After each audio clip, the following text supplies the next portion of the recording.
Canada Fest Eastern Adventures.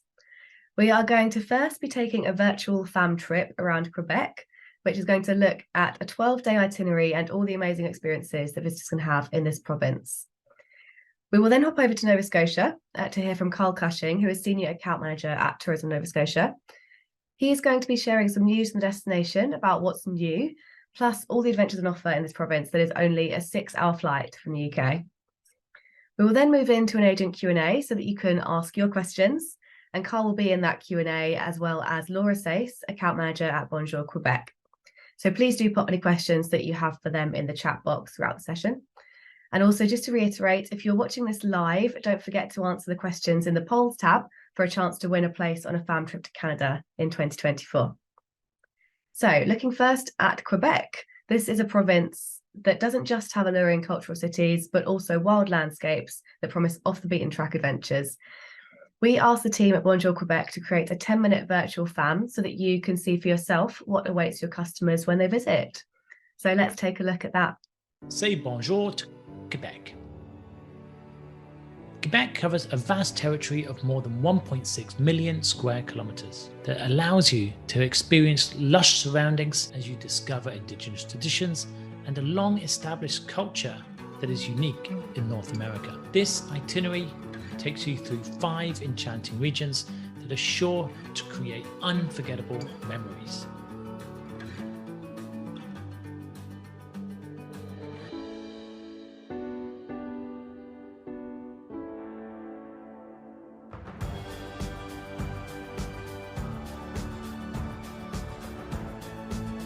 The trip begins in style in the Haute-Mauricie region, which is about a 5-hour drive from Montreal's International Airport.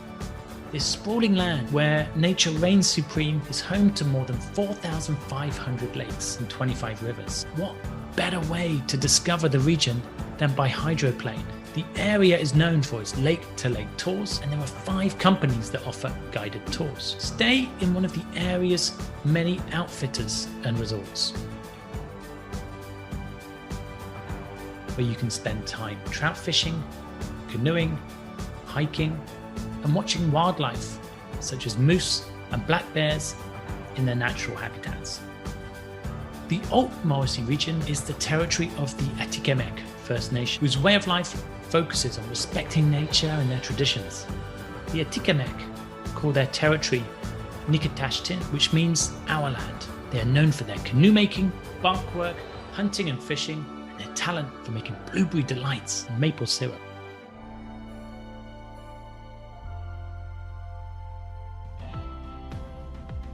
Our itinerary then takes you to the Saguenay-Lac-Saint-Jean region.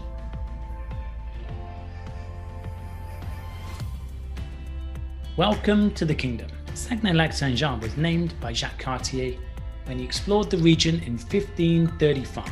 This larger-than-life region boasts a lake as wide as the sea, a breathtaking fjord, and 3 national parks. The area offers a wealth of tourist attractions that are sure to please everyone. This 3-day trip starts in the mythical village of Val-Jalbert. Between 1901 and 1927, Val-Jalbert moved to the pace of its pulp mill. The village was called Ouiachuan, named after the waterfall near the village. Today, Val-Jalbert is a unique open-air museum where visitors can experience what life was like back then, even spend a night. Our journey continues to the town of Saint Félicien, where the famous zoo of the same name is located. This zoo, among the 10 most beautiful in the world, is home to 92 different species, including animals that are part of our native wilderness. You'll get to see bison, tigers, moose, caribou, and even panda. Saguenay-Lac-Saint-Jean is also, and above all, a gigantic lake that gave the region its name. There's nothing better than hopping on a bike and riding at your own pace to discover this lake that stretches over 1,000 square kilometers. That includes rest stops, as well as several microbreweries, where you can even enjoy refreshments after a day of cycling. Our journey wraps up beautifully at the Fjord of Saguenay. The fjord is a unique natural wonder with staggering landscapes. There's nothing better than taking a cruise on a sailboat, a shuttle boat, or even a sea kayak to discover the waterway in all of its splendor. You'll see seals, and you may even come across beluga whales or minke whales. Your day on the fjord ends at Bay Eternité, in the Parc National du Fjord du Saguenay for a thrilling hiking experience on the Via Ferrata circuit that takes you to one of the most stunning lookouts in the region.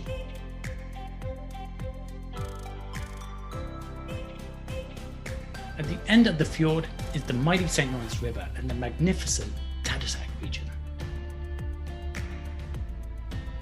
A world-class whale watching site, Tadoussac is one of Quebec's most charming villages.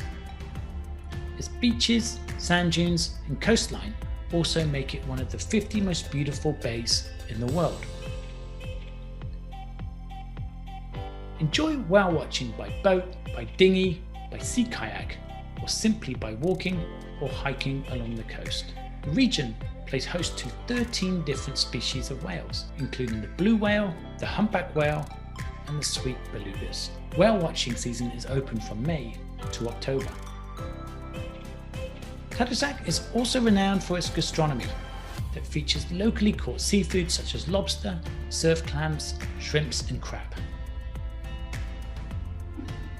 The village of Tadoussac offers all types of accommodations, from hotels, including the famous Hotel Tadoussac that overlooks the bay, to many inns, B&Bs, and campsites that boast incredible views. Our itinerary continues as we take the ferry from Tadoussac to Bay Sainte-Catherine. Welcome to Charlevoix. Charlevoix strikes the perfect balance between landscapes and world-class cuisine. Have you ever heard of the Route des Saveurs or the Flavor Trail? This agro-tourism trail is known for offering the best of the region's local products, including cheeses, game, artisanal baked goods, honey, ciders, even wines. And all of these wonderful treats are put on the menu by some of the many chefs in the region who are known for their talent and they're known for their creativity. This area offers a host of outdoor activities, so why not spend some time cycling, kite surfing, playing golf, kayaking down one of the area's rivers, and hiking in one of the 2 national parks. One of the most popular hikes in Quebec is in the Charlevoix region at the Parc National des Hautes Gorges de la Rivière Malbaie. The Acropole des Draveurs peaks at 1,048 meters. The walk to the summit takes about 3 hours, and the view is simply breathtaking.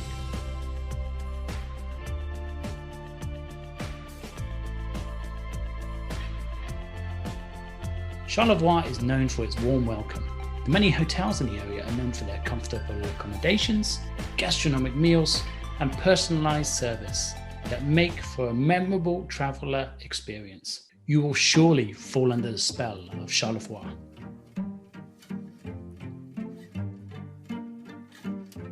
Our journey ends in Quebec City, the national capital region. The cradle of French America, the history of Quebec City dates back to more than 400 years. This only fortified city north of Mexico has a distinctive character thanks to its European touch, American way of life, and French culture. The heritage of Quebec City and its surrounding area is shaped by various nations, the Huron-Wendat, France, and Great Britain. Quebec City also offers direct access to natural beauty. But first, let's start our stay in the magnificent Old Quebec, the district where the city was founded in 1604. A stroll in the Petit Champlain with its enchanting architecture and pedestrian streets lined with cafes and boutiques. Don't miss Place Royale, where Samuel de Champlain built his habitation, which served as a residence, fort, trading post, and general store. Overlooking the Petit Champlain district is the majestic Chateau Frontenac. Did you know it's the most photographed hotel in the world? An iconic emblem of Quebec City, the Chateau Frontenac offers an exceptional experience whether you're there for a visit, a meal at one of its fine restaurants, or even an overnight stay. We then move on to one of the most popular attractions in the region, the Parc National de la Chute Montmorency. At 83 meters, Montmorency Falls are 30 meters higher than Niagara Falls. It's something to see. The Parc National de la Chute Montmorency is located only 15 minutes from downtown Quebec City. The park offers visitors a host of activities such as hiking trails, a suspension bridge over the waterfall with a wonderful view of the St. Lawrence River, and even a zip line for thrill seekers. Right across from the falls is the very charming Île d'Orléans. Once the pantry of Quebec City and its surrounding area, the island has maintained its agro-tourism and market gardening activities. Visit producers and taste their local products, from wine, cider, seasonal fruits and vegetables, to artisanal cheese, and of course, chocolate. The Quebec City region is the territory of the Huron-Wendat First Nation. The village of Wendake, an enclave where you can discover the Huron-Wendat culture and heritage, is only a 15-minute drive from Quebec City. Consider a stay at the 4-star First Nations Hotel and Museum. The decor of this boutique hotel draws its inspiration from the teepee and the longhouse. Dine at the restaurant La Traite and feast on gastronomic delights inspired by indigenous delicacies. Next to the hotel is the First Nations Museum and a life-size replica of the longhouse, where storytellers and proud guardians of ancestral legends tell tales around the fire. You can even spend the night if you wish. Quebec City and the surrounding area has something for everyone, and you'll enjoy yourself whether you're a history and culture buff, an outdoor enthusiast, a nature lover, or a foodie. This is where our itinerary ends, but remember, wherever Bonjour takes you, go!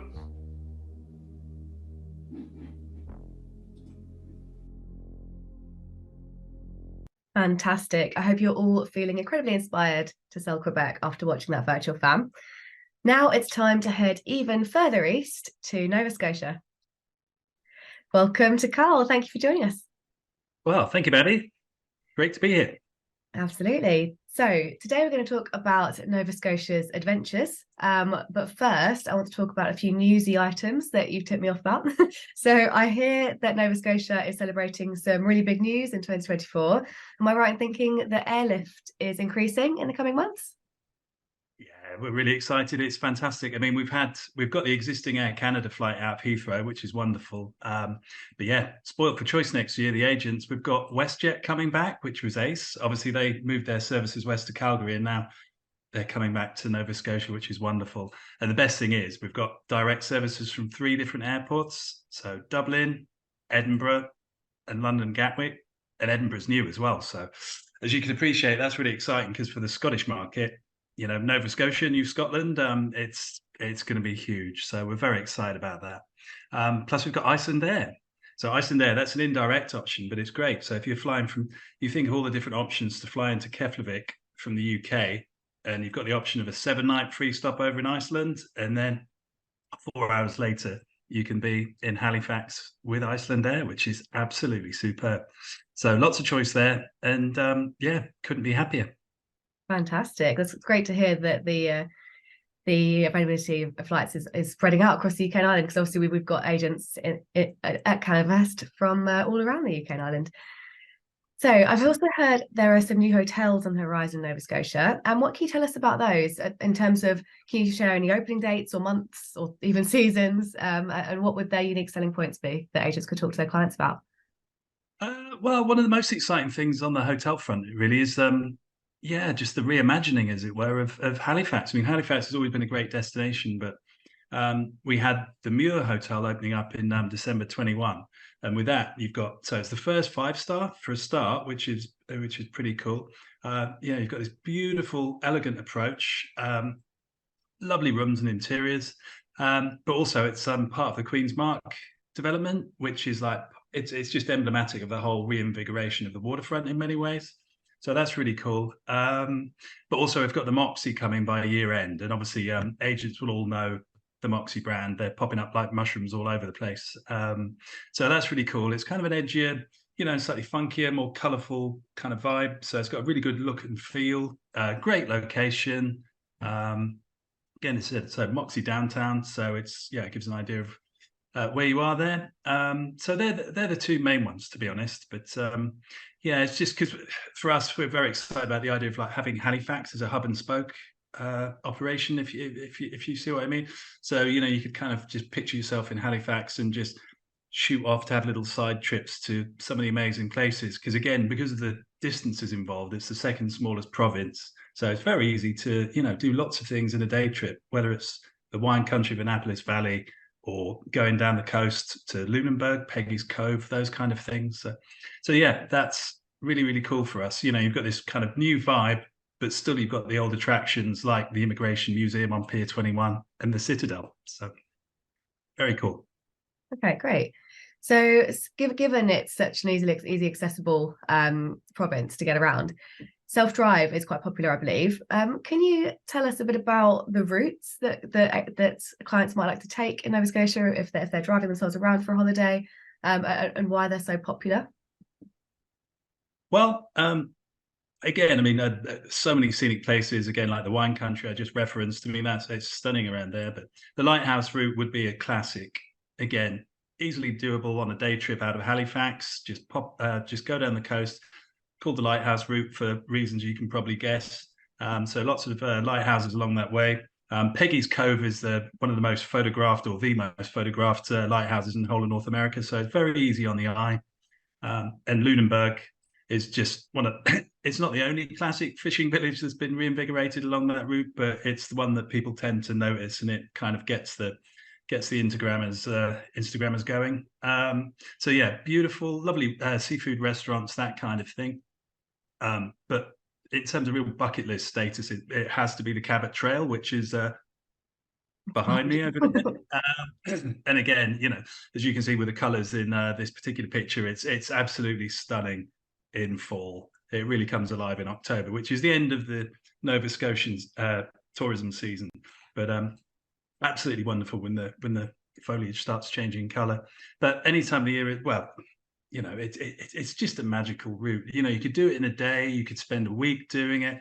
Take your time and just stop off at some of the amazing places. Like you've got lovely historic towns like Braddock with you've got the connections with Alexander Graham Bell, inventor of the telephone. So there's a lot of interesting stories kind of behind these destinations. And of course, if you do it in seasons, say July, August is perfect timing for whale watching, which you can do out of English and Pleasant Bay. And then there's all the other things you can do, like the walking trails. I mean, the Skyline Trail is just epic. If you see the pictures, it's just stunning. So you get to see this kind of scenery that you can see behind me. And yeah, absolutely wonderful. Amazing. I have been to Peggy's Cove myself, and I loved it. Kind of going around and exploring all the boutique shops, and I couldn't stop taking photos. It was beautiful. It's lovely, isn't it? It's just that lovely kind of it's slow travel. And that's the thing, you can rush these things, but take your time. As I said, like with the Cabot Trail, because it's a circular drive as well. So you can whiz around it and kind of end up where you started within a day. But yeah, just give it a week and just give it justice. Yeah. Okay, so what might a typical itinerary for a first-time visitor to Nova Scotia look like?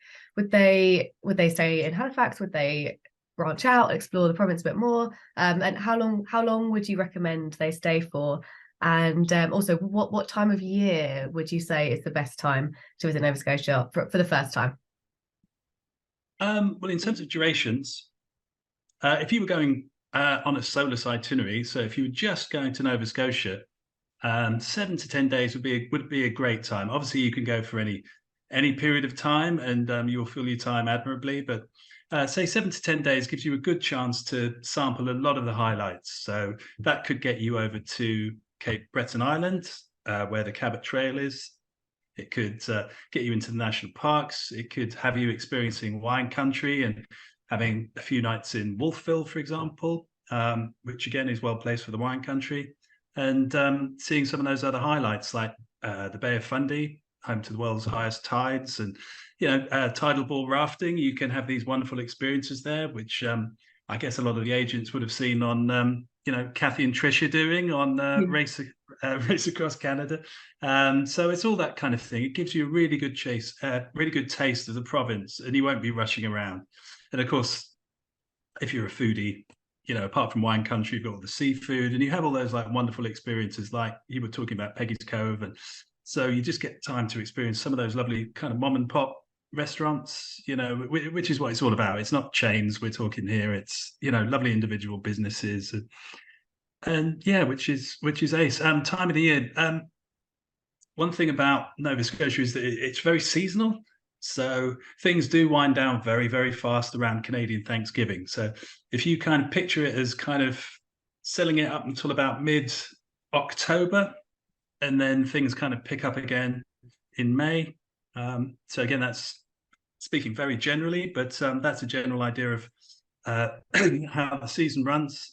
And for things such as whale watching, July, August, you're going to want to be there in those periods to experience that. And again, if you're there in July, August, it's, warmer weather, active outdoors, everything's open to you. So you've just got so many choices, essentially. So it's the best of all worlds in many ways. Fantastic. Okay, so I know you have some virtual fan footage to share, so agents can take a look at all these incredible Nova Scotian experiences for themselves. So let's take a look at that now. Try one of the many unique tours, like a kayak tour of the Halifax Harbour, offering exceptional views of the city. Learn about the history of Halifax, on land and on water. Hop aboard the Harbour Hopper, or set out on a cocktail cruise aboard a tall ship or yacht. Or, how about a bicycle, scooter, or Segway tour of the city?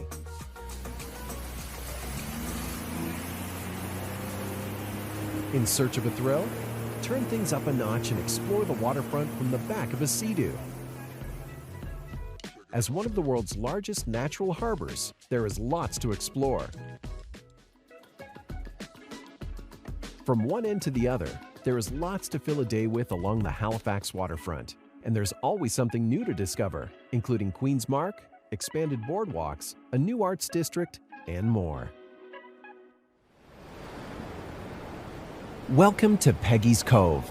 Located just 1 hour from downtown Halifax, Peggy's Cove is famed for its picturesque and classic East Coast profile, with houses perched along a narrow inlet and on wave-washed boulders facing the Atlantic Ocean. This unique environment has been designated a preservation area and still is an active fishing community. Stay the night and wake up in Peggy's Cove to an unimaginable sunrise and take in this beautiful village before other tours or visitors arrive for the day. Through the summer, this small village can warmly welcome thousands of visitors in just one day and is a must-see for many visitors to Nova Scotia.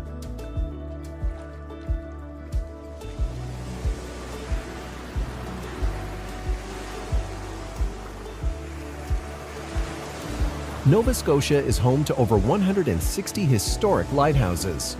These majestic beacons can be found throughout the province, some of which are world famous. Peggy's Cove Lighthouse, also known as Peggy's Point Lighthouse, was built in 1915 and is Nova Scotia's most well-known lighthouse and may be the most photographed in Canada.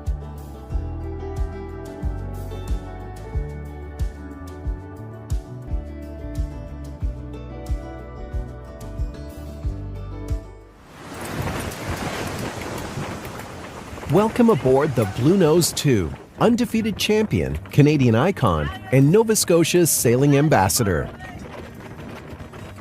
The original Blue Nose was launched as a Grand Banks fishing and racing schooner in 1921 in Lunenburg, Nova Scotia, before sinking in 1946. Blue Nose came to symbolize Nova Scotia's prominence in the fishing and shipbuilding industries. She has represented Canada around the world. In 1963, Blue Nose 2 was launched. The replica was built by many of the same people who had worked on the original vessel at the same shipyard in Lunenburg. The majestic image of the Blue Nose is pictured on the Canadian 10-cent coin, as well as the Nova Scotia license plate.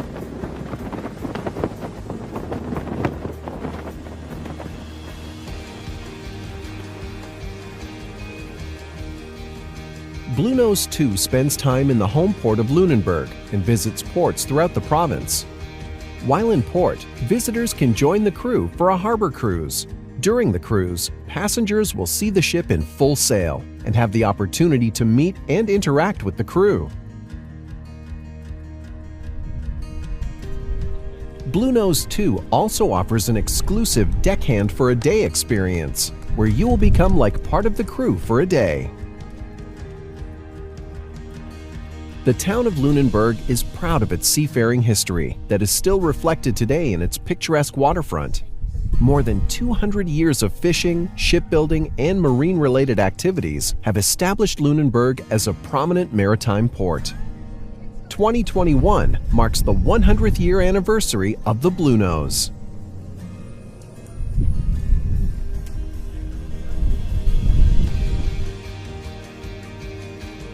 Old Town Lunenburg is a UNESCO World Heritage Site.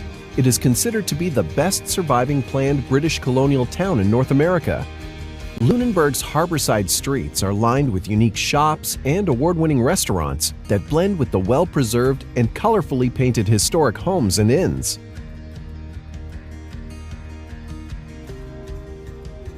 There is nothing better than enjoying a delicious meal and a cold drink on a patio overlooking the waterfront. Lunenburg is home to some of the freshest seafood you will ever enjoy. You might even spot the active fishing wharf from your table. Welcome to Kejimkujik National Park and National Historic Site. Here, generations of families have paddled, hiked, camped, and connected with nature and Mi'kmaq culture. Rock engravings known as petroglyphs, traditional encampment areas, and ancient canoe routes attest to the presence of the Mi'kmaq people for thousands of years. Within the park, canoes, kayaks, and stand-up paddleboards, as well as other adventure outfitting supplies including camping equipment, are available for rent from Why Not Adventure, the Keji Outfitters, located at Jake's Landing. Why Not Adventure also offers guided multi-day tours throughout this expansive national park, where the gear and meal planning is completely taken care of. The park is made up of over 380 square kilometers of inland freshwater habitat. It is home to more than 170 species of birds, as well as plentiful mammals, reptiles, and amphibians. After the sun sets, Kejimkujik is home to some of the darkest skies and brightest stars, and is designated a dark sky preserve by the Royal Astronomical Society of Canada. Guided stargazing experiences are offered throughout the summer months. Welcome to the Annapolis Valley, the wine country of Nova Scotia, and home to more than a dozen wineries. The Benjamin Bridge Vineyards are located in the heart of the Gaspereau Valley off the Bay of Fundy, where the climate has similarities to the Champagne region of France. The Annapolis Valley is just an hour's drive from Halifax, making for a perfect day trip or overnight getaway. For cyclists, the Harvest Moon Trail and Quiet Country Roads will connect you with several wineries, all while enjoying the beautiful scenery of the Annapolis Valley along the way.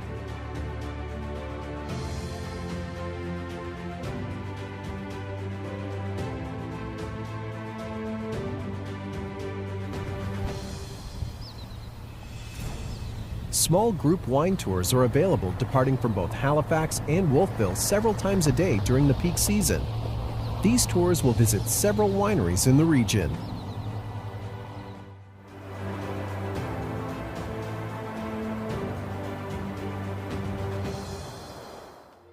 When visiting a winery in Nova Scotia, a warm welcome of the family-run establishments awaits you.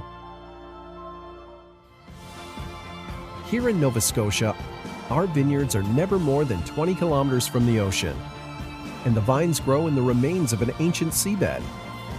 Having the world's highest tides, rich soil, and being surrounded by the sea, all contribute to a unique grape-growing climate.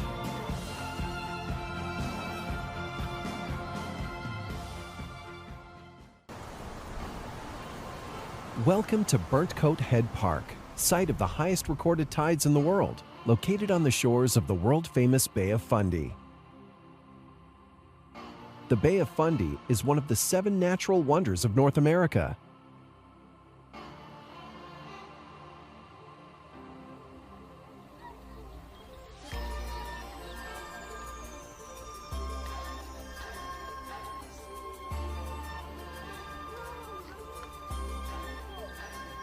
On average, the tidal range here is about 50 feet, the height of a 5-story building.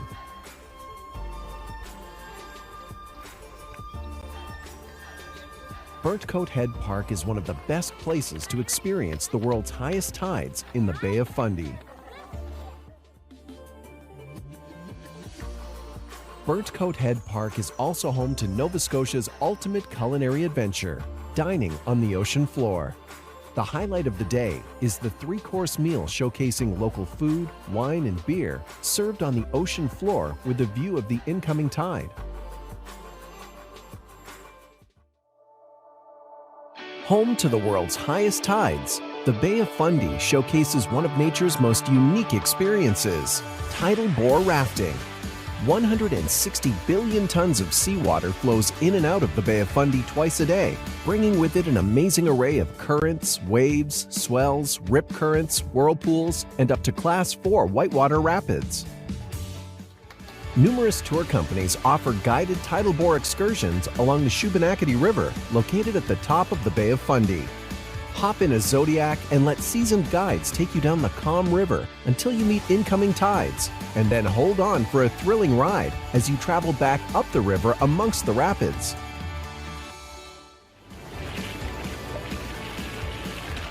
The brownish color of the water is caused by the fine sediment brought into the river from the tides. This creates a muddy riverbed which is stirred up by the powerful tides. Now sit back and enjoy the ride as we head out to meet the tidal bore.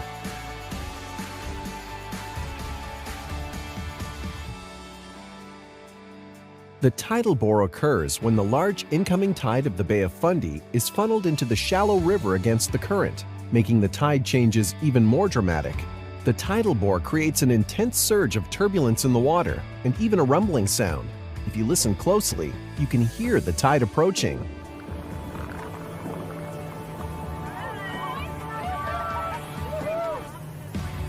Regular tide heights will cause a swell of up to 6 feet and is a great option for a first-time rafter or children. Around the full moon, tides are more extreme and will offer a more intense ride with waves over 10 feet. Unlike other river rafting, no paddling is required to get from one rapid to the next.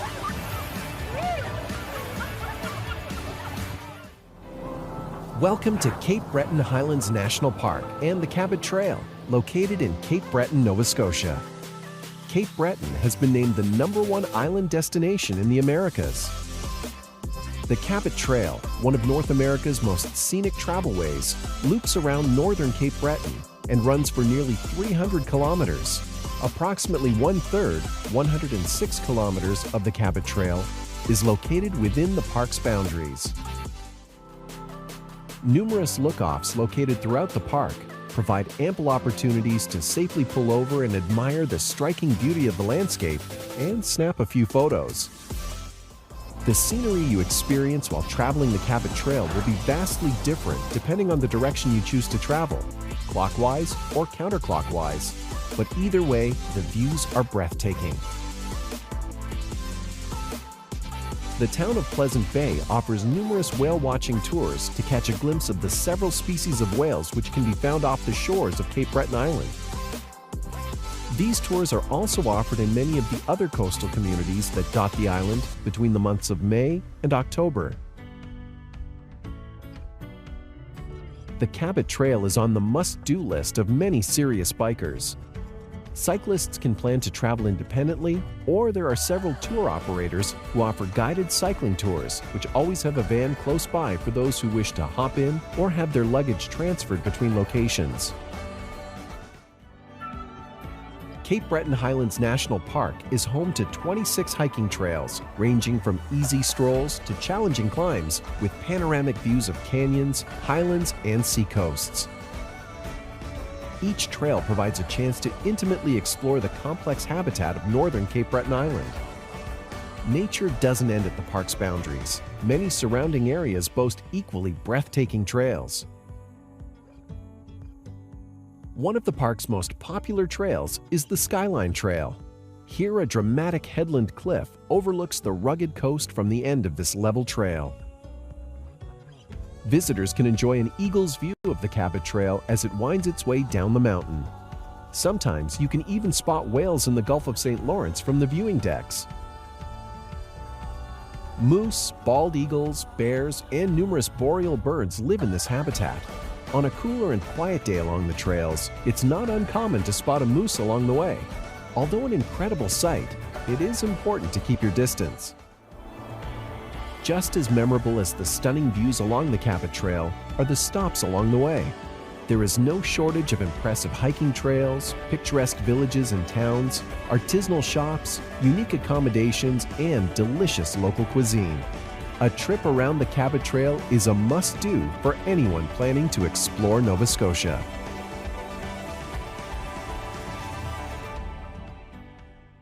Fantastic. Thank you so much for sharing that, Carl. Superb. Wonderful. Great to see Nova Scotia in the flesh, as it were.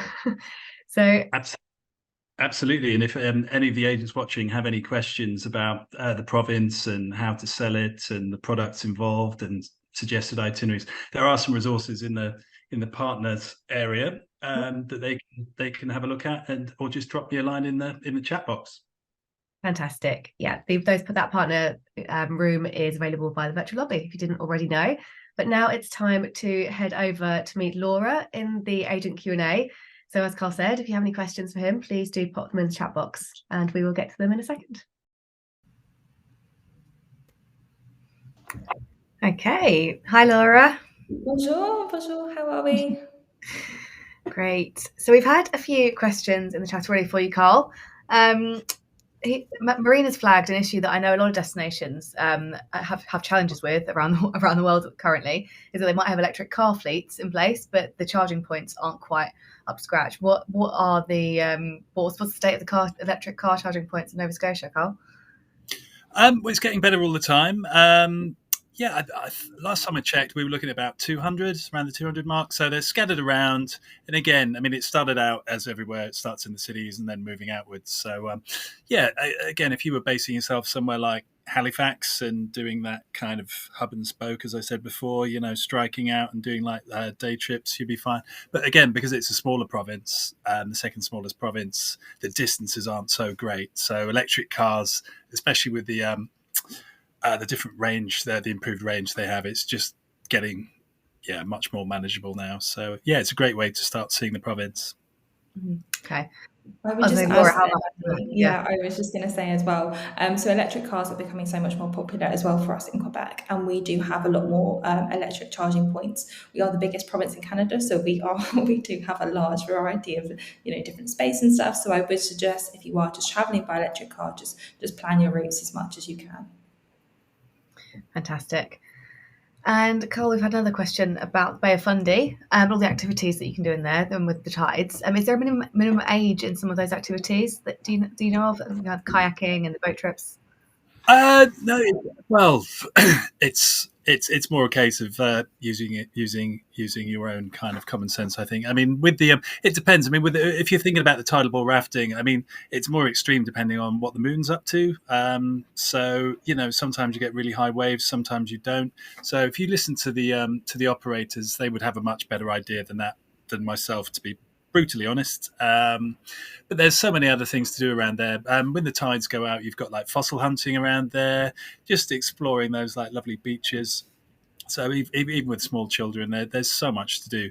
And obviously with hiking with the parents there, I mean, it's just if the kids are old enough or not, I would say. But yeah, of course, that makes total sense. And Laura, thank you for sharing that itinerary. It looks fantastic. It looks really exciting. Do you know if that exact itinerary is currently bookable with any UK tour operators, or would it be something that agents would have to tailor make for themselves?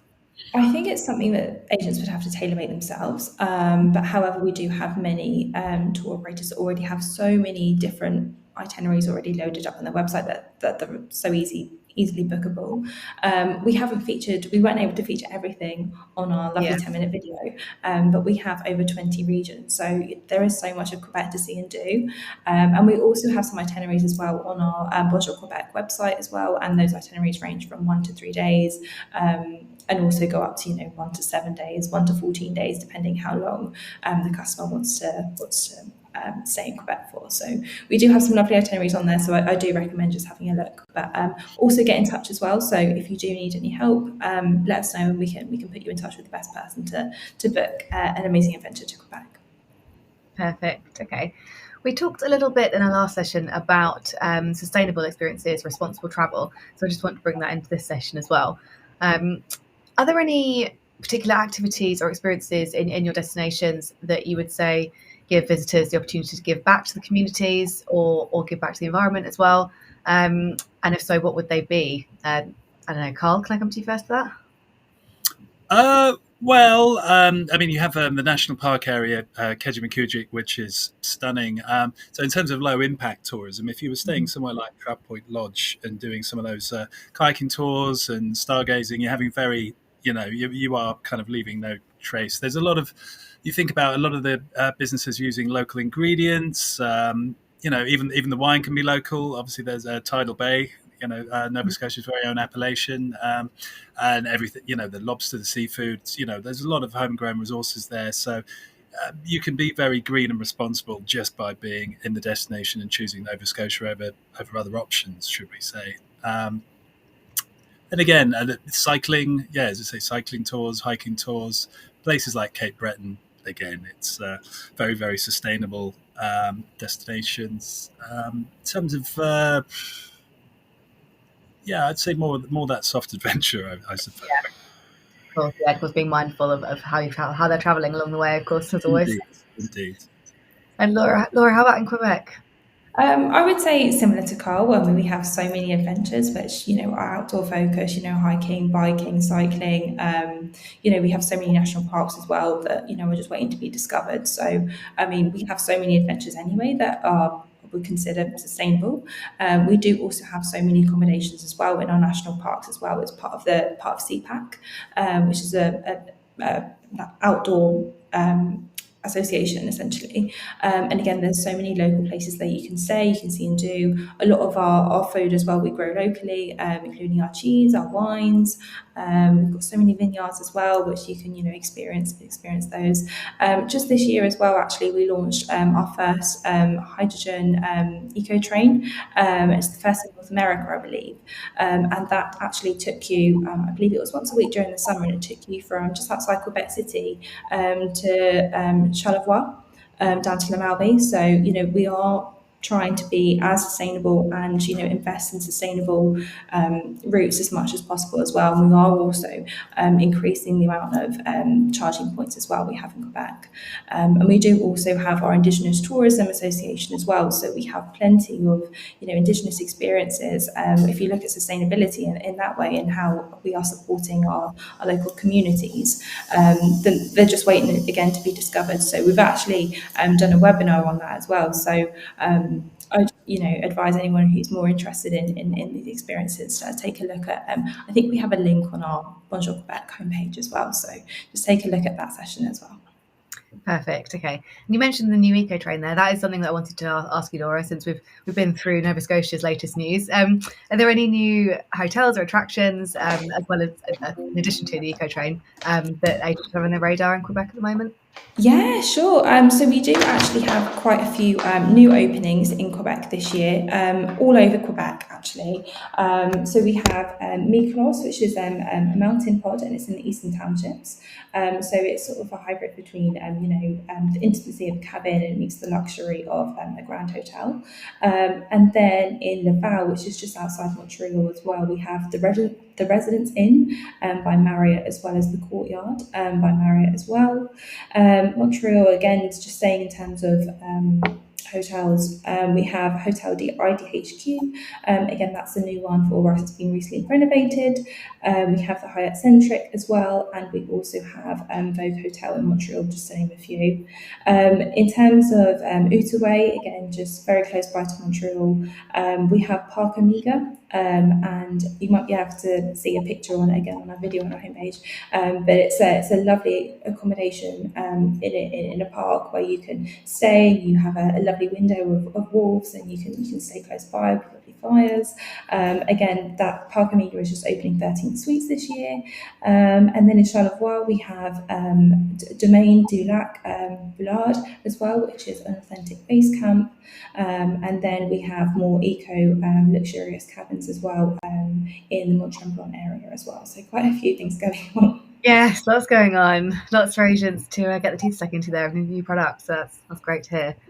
I'm just going to squeeze one last question in for you, Carl, before we wrap up. Got a question from Laura in the chat. Can you recommend a good base for activities on or around Bay of Fundy? She's saying she tends to use Alma or Hopewell, but does the other side of the bay offer the same activities? Well, again, because of the distances, it's quite versatile. You could choose all sorts of bases. I don't know. I mean, it depends. If you were somewhere like Digby, I mean, if you were to base yourself in Digby and do a few kind of day trips to the Bay of Fundy and stuff like that, that's another option, because Digby is one of the whale watching kind of centres as well. So depending on how much time you had, what your core focus was, it'd be very easy to kind of do Digby and the Bay of Fundy in one day. Okay, fantastic. Well, Alan's also putting some love in the chat there for the Cabot Trail, saying it's excellent. Visited about 8-10 years ago. Yeah. So we've got a fan there. All right, so that's afraid all we got time for today, or this morning, I should say. We will be back this afternoon. So thank you, Laura and Carl, for your time. Really appreciate it. No problem. Thank you for having us. Thanks again. And just quickly, if anyone has any specific questions, such as the Bay of Fundy question, just drop me a line and I can get you some more detailed information. Great. And Laura, probably same for you, I'd imagine. Yeah. Same for me. Yeah, please do reach out if you have any questions. Great. Thank you again, and thank you to you all for tuning in. We will be back this afternoon for a guided meditation with Vancouver and Whistler. So that's taking place 4:30 to 5 o'clock this afternoon. So please do tune into that if you can. It's going to be a great session. I'm looking forward to it very much.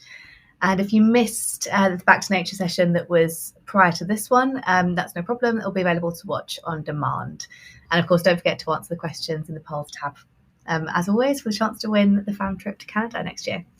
So thank you, and we'll see you later today. Enjoy your afternoons.